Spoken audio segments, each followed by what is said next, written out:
Carl Sagan, 1995. Carl Sagan publicó El mundo y sus demonios y simultáneamente el New York Times publicó una nota donde la Fundación Nacional de Ciencia del Gobierno de los Estados Unidos, la National Science Foundation, había patrocinado y organizado una encuesta nacional en los Estados Unidos para averiguar mediante el método científico cuál era en ese momento la percepción de la ciencia por parte de los estadounidenses. Y en una entrevista televisiva, la última que dio en vida Carl Sagan, dado que falleció en diciembre del 96, aborda con el presentador esta problemática identificada en la sociedad norteamericana en 1995. Digamos, bueno, son cosas del pasado, solamente lo hacen en ese país, en ningún otro país hacen este tipo de encuestas, no interesa, o ya saben que sus sociedades están interesadas, están informadas y entienden la información científica porque están educadas apropiadamente en ciencia.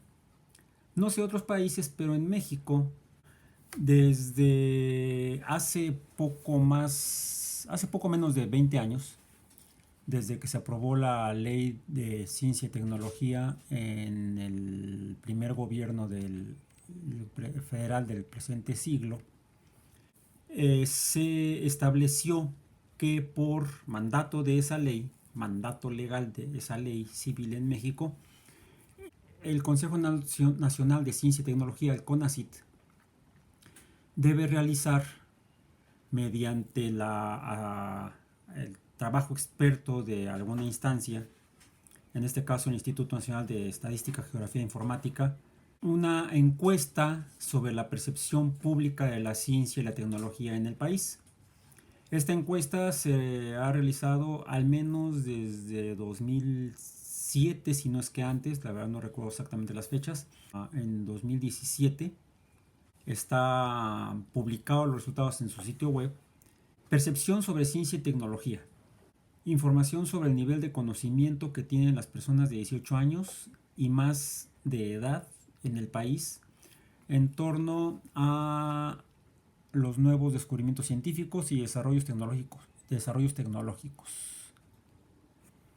Su actitud frente a sus posibles impactos, las fuentes de información mediante las cuales se allegan tales conocimientos y la percepción que tienen respecto a su propio conocimiento y entendimiento de diversos temas sobre la ciencia, la tecnología y la investigación.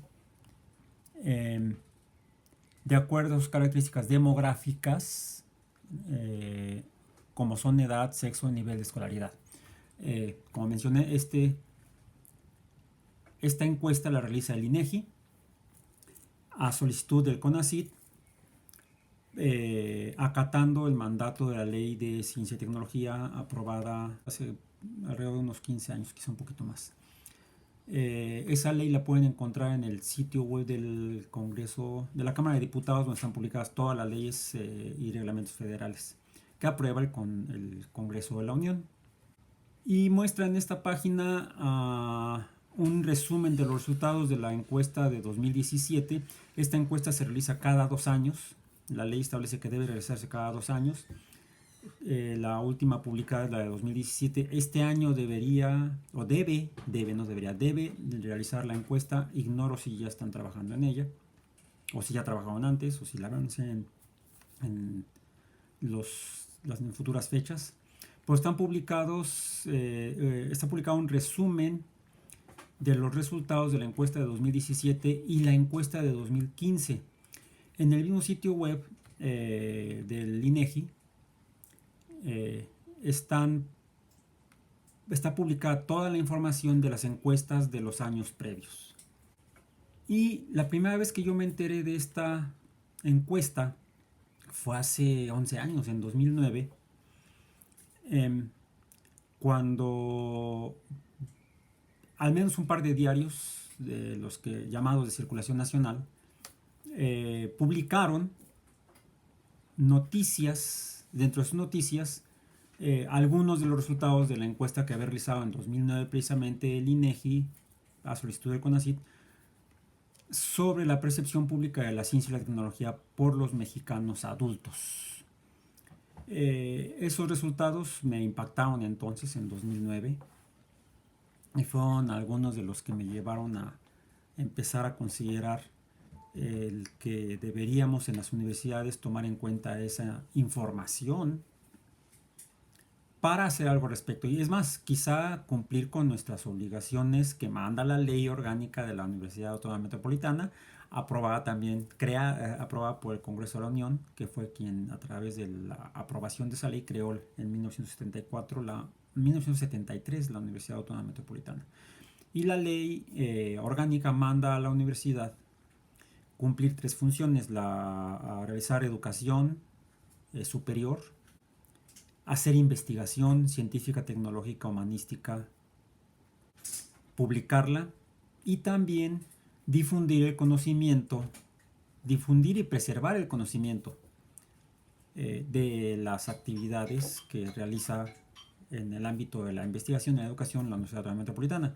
Que esta tercera actividad, esta tercera que nombré yo, función de la universidad, es una obligación de ley y deberíamos estarla haciendo, y es la que tenemos más descuidada, sobre todo los miembros de la comunidad académica. Y sobre todo, mi percepción es que la comunidad académica de ciencias en general, tanto ciencias básicas de ingeniería como ciencias biológicas y de la salud, no ha abordado de manera suficiente ni realmente sustantiva. Eso podríamos discutirlo y lo vamos a discutir más adelante. Regresando a esta información publicada por el INEGI sobre los resultados de las encuestas de 2015 y 2017, eso nos permite tener no una fotografía, sino un clip al menos en un intervalo de 2 años, entre 2015 y 2017, cuál es la percepción, cuál ha sido la percepción de los mexicanos, de la población mexicana, sobre ciencia y tecnología.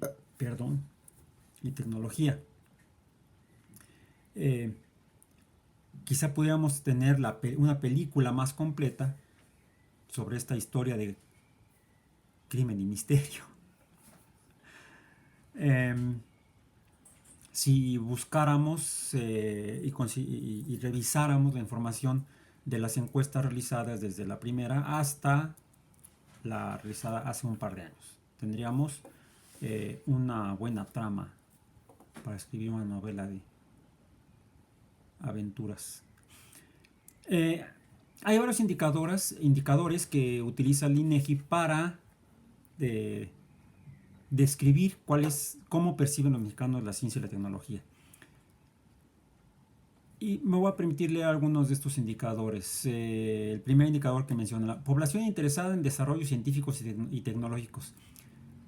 Si vemos, se parece, de hecho aborda con un enfoque muy parecido a la encuesta que en 1995 realizó la National Science Foundation entre los norteamericanos y que mostró en aquel momento que el 50% de la población, tomándolo a partir de la muestra estudiada, pues como dijo el presentador, fallan en ciencia y tecnología.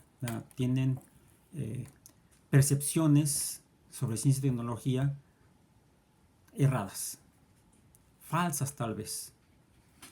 ¿Cómo está en el caso de la... sin embargo, se muestran interesados, manifiestan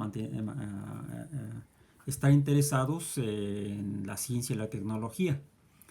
¿Cómo está la población mexicana? ¿O cómo ha estado en estos 2 años, 2015 y 2017? Pues los números son que entre el 84% en 2015 y 82% en 2017 de los mexicanos expresaron estar interesados en desarrollos científicos y tecnológicos. Si esto fuera una tendencia, estos 2 puntos en la función, en la recta, fueran significativos, diríamos que ha habido un ligero decremento en el interés de los mexicanos en ciencia y tecnología, en los desarrollos científicos y tecnológicos, es decir, en los resultados de la actividad científica y tecnológica, que son los desarrollos. Bajó del 84.6% al 82.4%. Necesitaríamos conocer el margen de error de los resultados de la encuesta para saber si esta diferencia de poco más de 2 puntos porcentuales es significativa o no. Si no fuera significativa, diríamos que se mantiene un interés similar, los mexicanos han mantenido un interés similar en los últimos 4 años sobre ciencia y tecnología. Tenemos ahorita una laguna de 2 años porque no conocemos en este año a este año cuál es el interés de los mexicanos en los desarrollos científicos y tecnológicos. Pero al menos en los 4 años previos, de 2015 a 2017, se mantuvo entre un 82 y un 84%. Más del 80%, 8 de cada 10 mexicanos están interesados en los desarrollos científicos y tecnológicos. Luego presentan varios opiniones o varios resultados sobre disciplinas o campos específicos de la ciencia y la tecnología. Lo menciona como población interesada en temas relevantes sobre desarrollos científicos y tecnológicos. Y aquí clasifica esos temas o toma como temas relevantes sobre desarrollos científicos y tecnológicos 1, 2, 3, 4, 5, 6, 7 temas que son la física matemática o ciencias de la Tierra, la biología o química, la medicina o ciencias de la salud, las humanidades o ciencias de la conducta, las ciencias sociales, la biotecnología o ciencias agropecuarias y las ingenierías. ¿Cómo responde la gente en cuanto a su interés sobre estos 7 grandes temas? Y es aquí donde empezamos a observar diferencias en cómo la gente se interesa más o menos en diferentes campos de la actividad científica y tecnológica. Recordemos, 8 de cada 10 manifiestan estar interesados en los resultados de la ciencia y la tecnología. Pero en estos temas, en la física y las matemáticas, oscila entre un 51 y un 47%. Diríamos que alrededor de la mitad de los mexicanos están interesados en física, matemática o ciencias de la Tierra. Y dentro de las ciencias de la Tierra está la geofísica, que es la que estudia la sismología y la vulcanología. Siendo México un país sísmico, al menos la mitad de él, sobre todo la costa del Pacífico y la parte central del altiplano,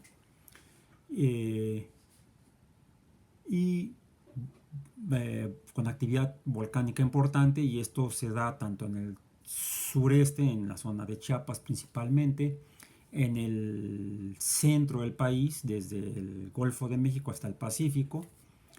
Hay actividad volcánica importante, histórica y actual. Pues es de sorprender que solamente el 51% de los mexicanos estén interesados en las ciencias de la Tierra y o en la física y las matemáticas. Deberíamos incorporar a las ciencias de la Tierra también la climatología. La climatología y la meteorología, que son ciencias de la Tierra, son dos ciencias diferentes. La meteorología es el estudio de las variables físico-químicas que regulan el comportamiento de la atmósfera y los fenómenos que en ella se llevan a cabo, como la presión atmosférica, la humedad, la precipitación pluvial, etc. Pues México es un país también con alta actividad de tormentas tropicales y huracanes. Eso son estudiados por las ciencias de la Tierra. Y solamente el 50% de los mexicanos, 5 de cada 10, están interesados en eso. Sería interesante averiguar qué porcentaje de la población mexicana se ve afectada por estos fenómenos, los fenómenos sísmicos, los fenómenos volcánicos y los fenómenos meteorológicos, que dependen del clima, de los climas. México es un país también multiclimático. Tenemos climas diversos a todo lo largo y ancho del territorio, debido a la extensión, sobre todo del Ecuador hacia el septentrión del territorio mexicano. El clima es variado. ¿Cuál es el porcentaje de la población que se ve afectada por estos fenómenos y si corresponde o no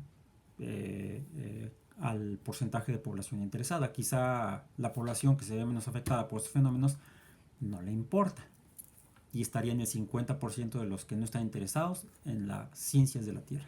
Biología o química. Entre el 49 y el 46% manifestaron un interés en biología o química. Sin embargo, en cuanto a medicina o ciencias de la salud, el porcentaje es mayor. Ha ido desde un 65 hasta un 74% de los mexicanos, ya en 2017, manifestaron estar interesados en la medicina o ciencias de la salud, las cuales dependen de la biología y la química, de la bioquímica de los humanos o en los humanos. Entonces es desconcertante cómo menos de la mitad de los mexicanos están interesados en biología o química, pero casi las 3/4 partes de la población, en la última encuesta de 2017, el 74% manifestó estar interesada en medicina o ciencias de la salud.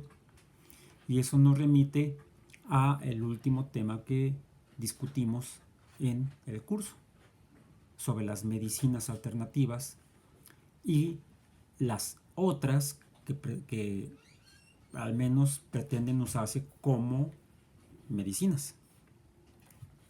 Quizá esta diferencia entre el interés en la medicina y la ciencia de la salud y la comprensión o el interés en los principios biológicos y químicos de los cuales depende la salud hace que la gente acuda para atender su salud a actividades que no están sustentadas en biología y química. Ya encontramos una posible explicación. Una posible explicación sería una hipótesis. Humanidades o ciencias de la conducta. Resulta que están más interesados en las humanidades y las ciencias de la conducta que en la biología o la química, mientras que menos del 50% está interesado en biología o química. O sea, menos de 5 de cada 10, 6 de cada 10 mexicanos están interesados en las humanidades o ciencias de la conducta. En las ciencias sociales el porcentaje es muy similar. Los porcentajes de humanidades y ciencias de la conducta son entre 59 y 62%, alrededor del 60%, y las ciencias sociales 57 y 60%, prácticamente los mismos. Biotecnología o ciencias agropecuarias.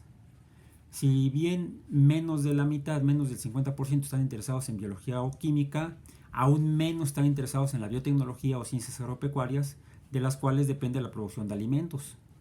Son solamente de entre el 36 y 38% de mexicanos manifestaron estar interesados en la biotecnología o en las ciencias agropecuarias. Y en las ingenierías, menos del 40, entre el 40 y el 38% manifestaron estar interesados en las ingenierías. Quizá por esas escuelas y facultades son de las que menos estudiantes tienen, junto con las de algunas de ciencias.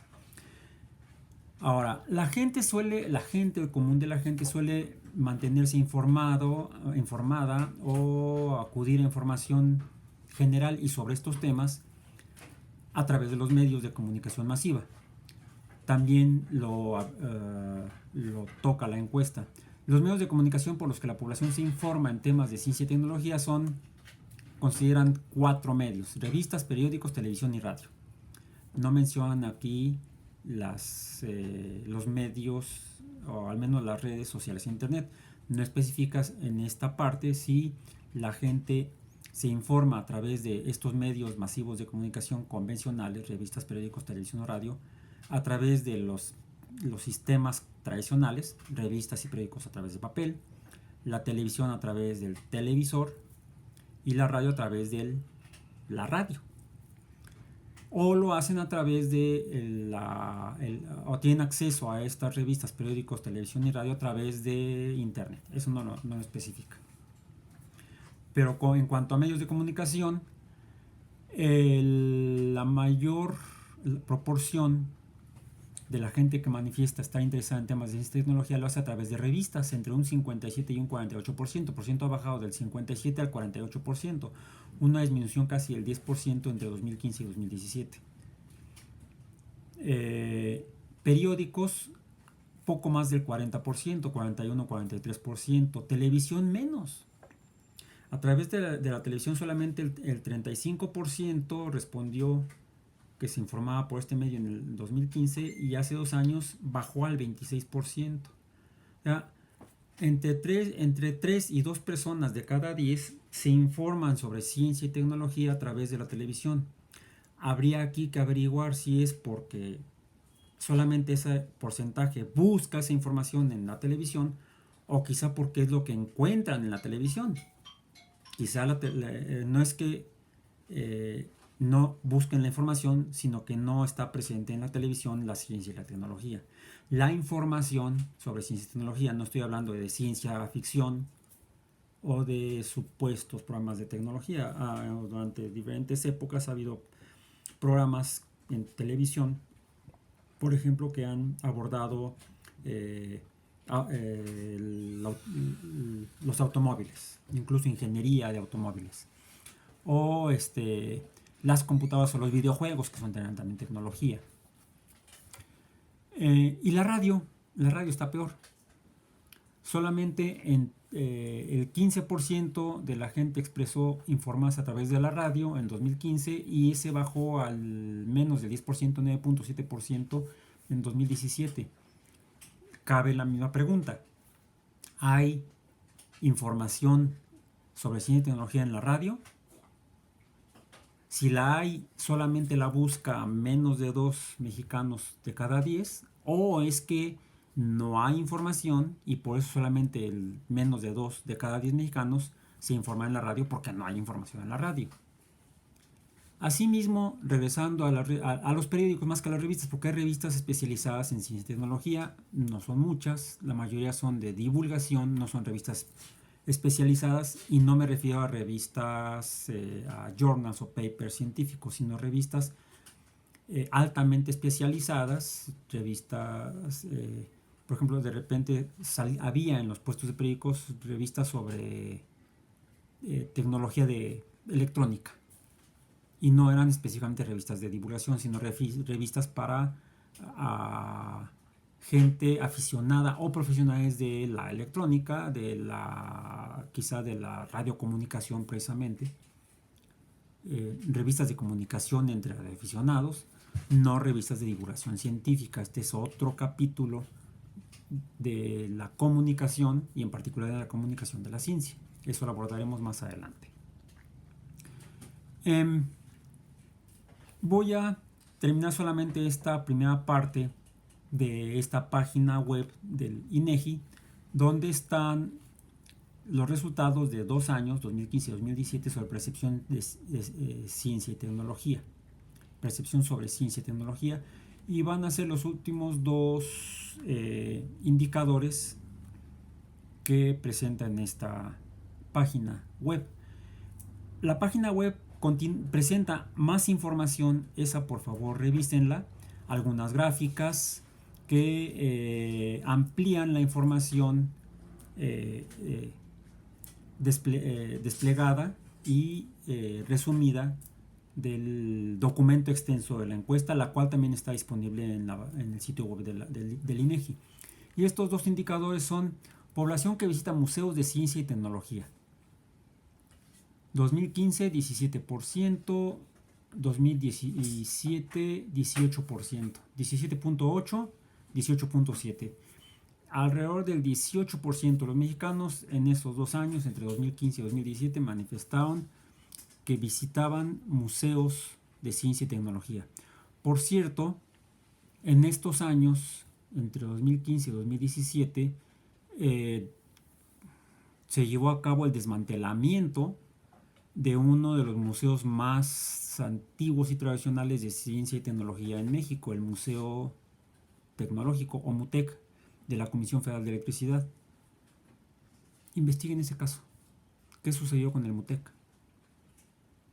Fue uno de los museos que yo visité cuando niño, se inauguró a principios de los 70s, y fue uno de los que me motivó a meterme un poco más, o quizá mucho más, a la ciencia, interesarme más por la ciencia y la tecnología, y quizá, junto con otros factores, a que yo tomara la decisión de estudiar ciencias, a dedicar a mi vida profesional a través de estudiar una carrera científica a la ciencia y a la tecnología. Y el último indicador que menciona en esta tabla es la percepción sobre las profesiones más respetables en México. Hace una acotación donde menciona que solo se tomaron en cuenta los porcentajes que calificaron la respetabilidad de la profesión con 10. Los valores pueden variar debido al redondeo. Y menciona 5 profesiones sobre las que preguntan cuáles son las más respetables. Son bombero, inventor, enfermera, médico e investigador científico. Para esto quiero hacer una especificación. Hay médicos que son investigadores científicos. No todos, por cierto, en medicina. Hay algunos médicos que se volcaron a la investigación científica y que se dedicaron a hacer investigación en campos no estrictamente médicos o clínicos, sino que realizan investigación en otros ámbitos de las ciencias biológicas en general, incluso algunos en ciencias químicas. Bueno, estas 5 profesiones: bombero, inventor, enfermera, médico, investigador científico. ¿Cómo las calificaron? Con 10 como respetables. ¿Qué porcentaje de los mexicanos respetaron calificaron con un 10 en respetabilidad a estas profesiones? A los bomberos, casi 6 de cada 10 mexicanos los tienen como muy respetables. Les pusieron un 10, 56% en 2015 y 59%, 59.5%, casi 60% en 2017. Posteriormente, aunque esa profesión a mí me resulta, me hace cuestionarme qué significa, qué es y cómo se llega a eso. Inventor. ¿Dónde se estudia para inventor? Quizás sea más bien un oficio más que una profesión formalmente. Los inventores son calificados con 10, son como respetables por el 37% en 2015 y el 48% de los mexicanos en 2017. Entre 4 y 5 de cada 10 mexicanos consideran muy respetables a los inventores. Por cierto, yo no conozco a ninguno. Enfermera. A las enfermeras las consideran como respetables entre el 35 y 41% de los mexicanos. Y eso es preocupante. ¿Cuál es la historia de la enfermería en México? ¿Cuál ha sido la historia de la enfermería en México? Y es, a mi modo de ver, una profesión, porque es una profesión. Actualmente se estudia al nivel de licenciatura y hay posgrados en enfermería. Y no está suficientemente reconocida como muy respetable, entre 35 y 41%. Médicos, entre el 24 y 25% de los mexicanos consideran respetables a los médicos.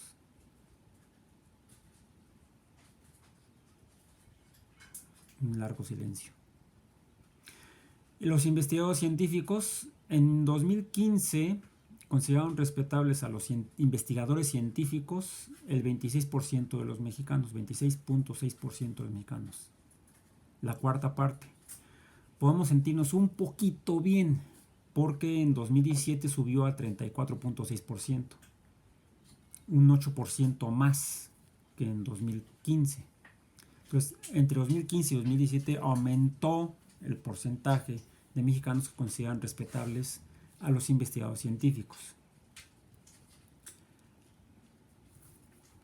Los resultados completos de la encuesta están disponibles en el sitio web. Aquí está la información para que ustedes accedan a ella.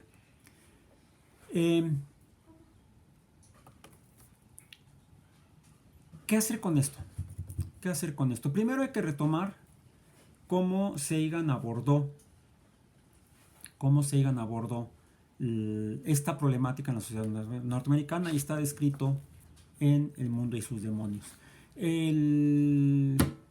Mi volumen electrónico, este es mi volumen en papel, mi volumen electrónico está en mi librero, en mi librero digital, en mi carpeta digital en la universidad. Está ligada en la página del curso y la puse también en este grupo de Facebook.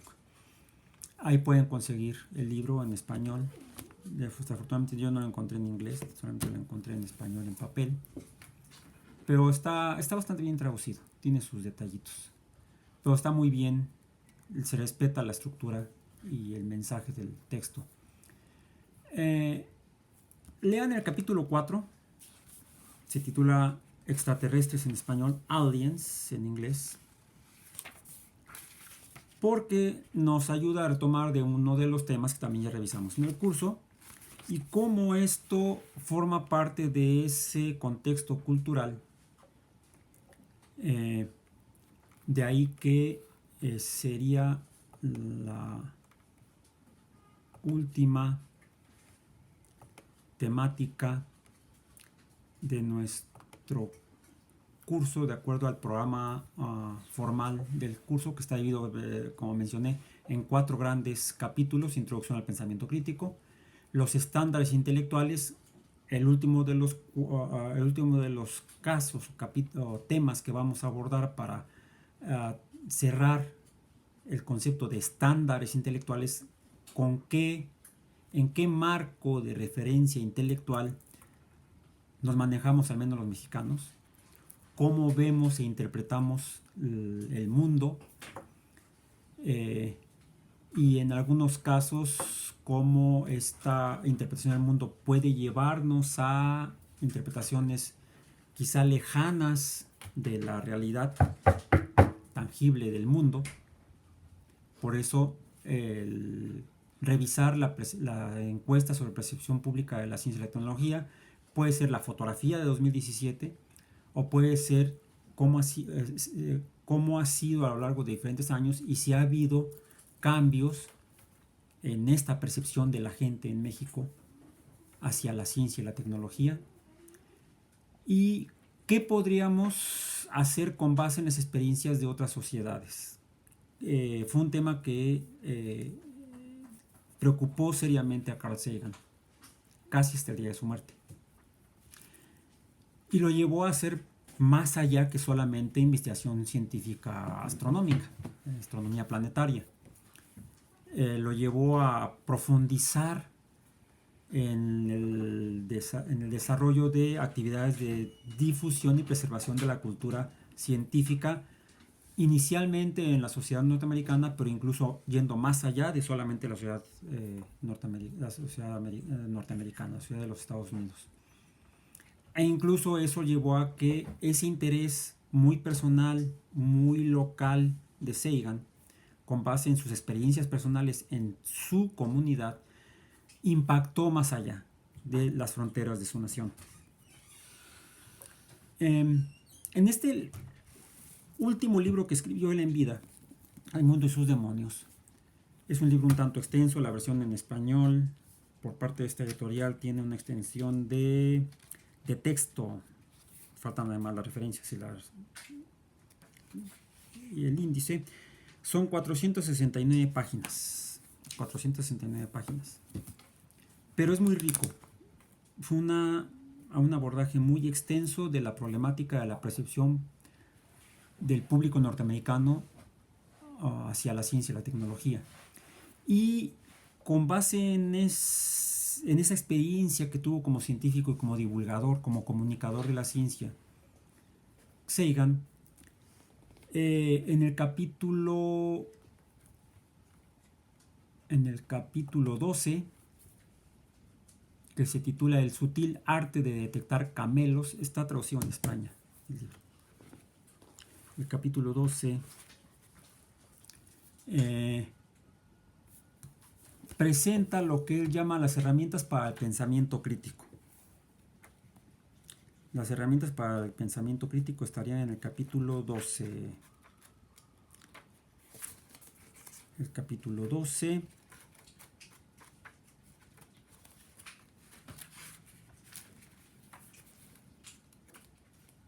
Aquí está, el sutil arte de detectar camelos.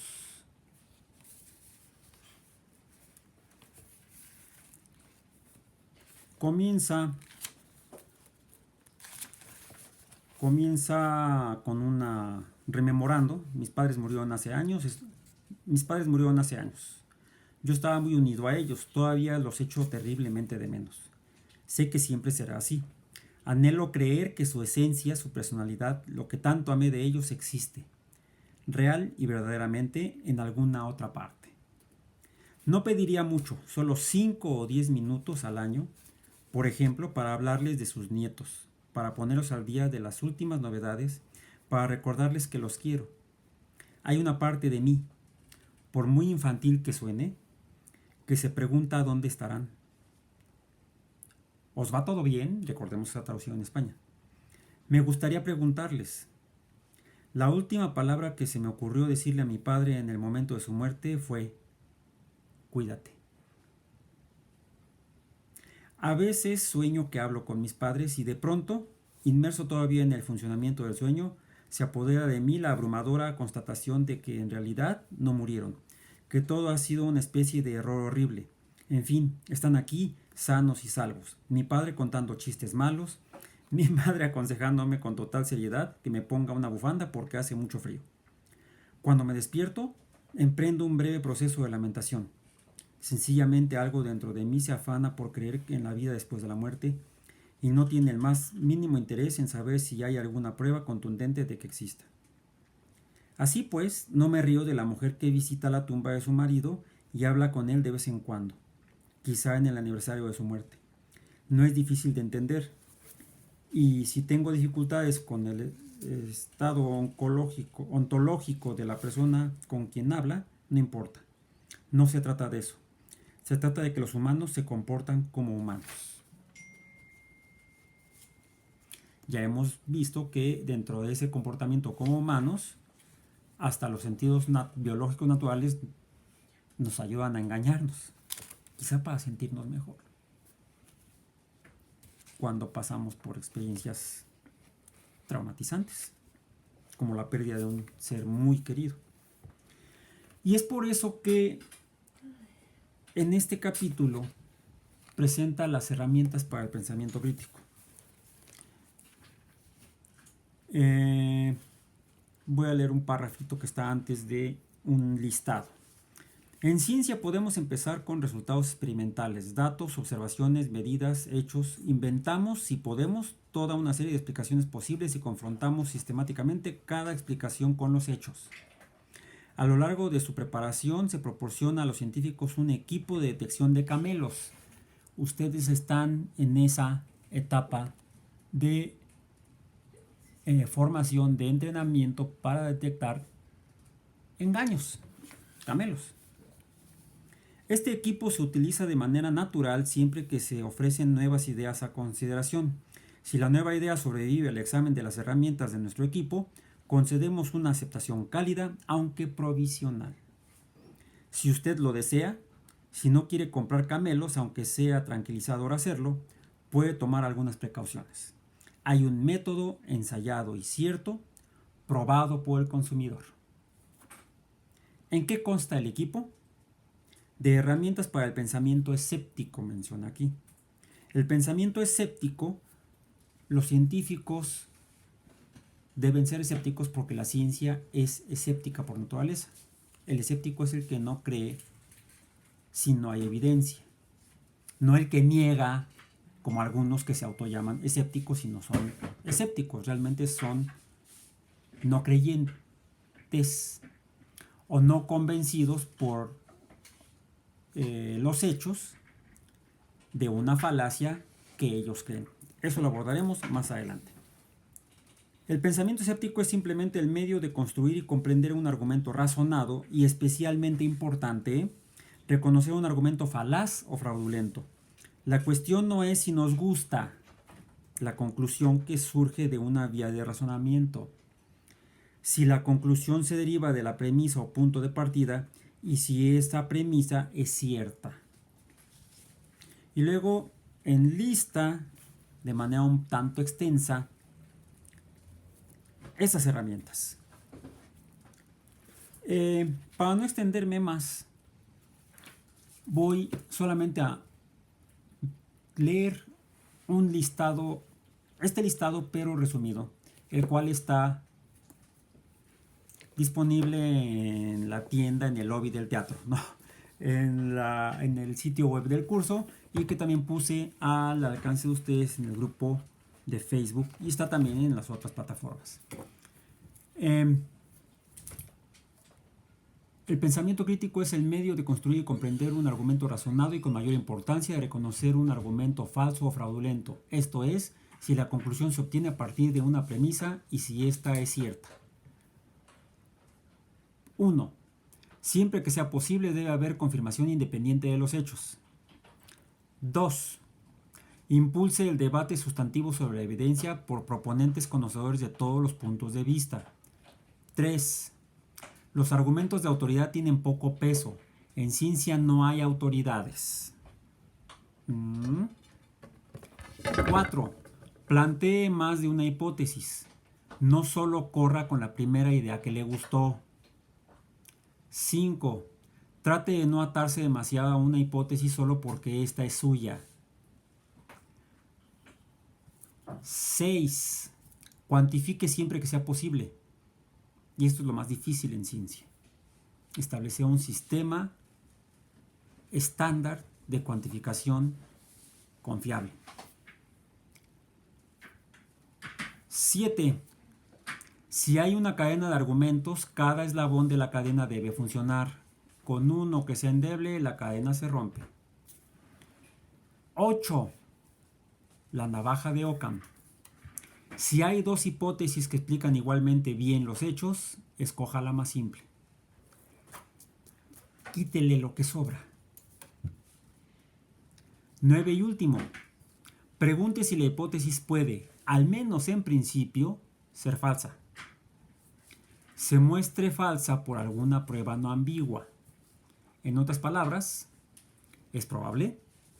¿Pueden otros duplicar el experimento y obtener el mismo resultado? Esto es lo que algunos llaman el método científico.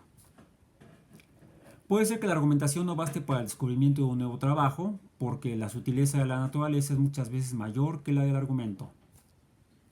Cita a Francis Bacon.